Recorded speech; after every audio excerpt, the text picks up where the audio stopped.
অবশেষে বিশ্ববিদ্যালয় করার দাবি থেকে সরে এসে অবরোধ স্থগিত করল তিতুমীর কলেজের আন্দোলনরত শিক্ষার্থীরা। তবে আবাসন, পরিবহন, ল্যাব স্থাপন এবং শিক্ষক নিয়োগ সহ কয়েকটি দাবি পূরণে শিক্ষা মন্ত্রণালয়ের আশ্বাসের ভিত্তিতে অবরোধ স্থগিত করেছে তারা। এর প্রেক্ষিতে রাত 9:30টার দিকে মহাখালীতে যান এবং ট্রেন চলাচল আবার স্বাভাবিক হয়েছে।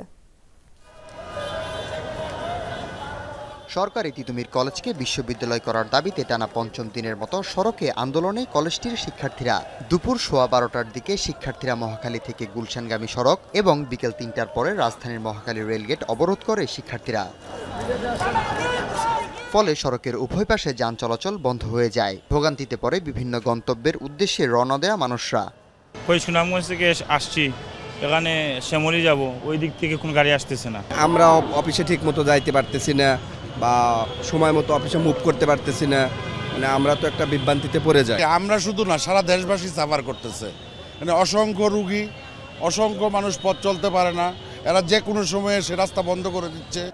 রাতে শিক্ষা মন্ত্রণালয়ের একটি দল কথা বলতে আসে শিক্ষার্থীদের সাথে। আলোচনার পর গণমাধ্যমকে তারা জানান, যদিও শিক্ষার্থীদের আন্দোলন যৌক্তিক, তবে এখন বিশ্ববিদ্যালয় করার দাবি মানা না গেলেও অন্যান্য দাবিগুলো মেনে নিচ্ছে তারা। এ সময় জুস পান করিয়ে শিক্ষার্থীদের অনশন ভাঙান মন্ত্রণালয়ের কর্মকর্তা ও কলেজ অধ্যক্ষ। গবেষণাগার, ল্যাবরেটরি এবং লাইব্রেরিতে পর্যাপ্ত বরাদ্দ প্রদান করা হবে এগুলোর মান উন্নয়নের জন্য, এবং এটা অতি দ্রুত এই কার্যক্রম গ্রহণ করা হবে। আমরা আগামী 7 দিনের মধ্যে এই তিতুমীর কলেজে পিএইচডি ডিগ্রিধারী যত সম্ভব কিংবা অভিজ্ঞ, সব দিক থেকে অভিজ্ঞ এই ধরনের শিক্ষক মণ্ডলীকে আগামী 7 দিনের মধ্যে এই তিতুমীর কলেজে আমরা পোস্টিংয়ের ব্যবস্থা করব।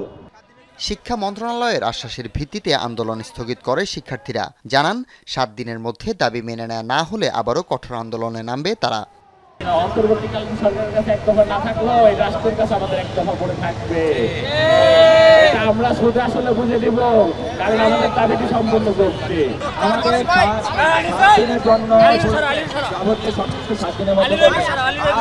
সোমবার মঙ্গলবারে আমরা কর্মসূচি ঘোষণা করব। এরপর অবরোধ স্থগিত করে আনন্দ মিছিল নিয়ে ক্যাম্পাসে ফিরে যায় শিক্ষার্থীরা। ফলে স্বাভাবিক হয় যান ও ট্রেন চলাচল।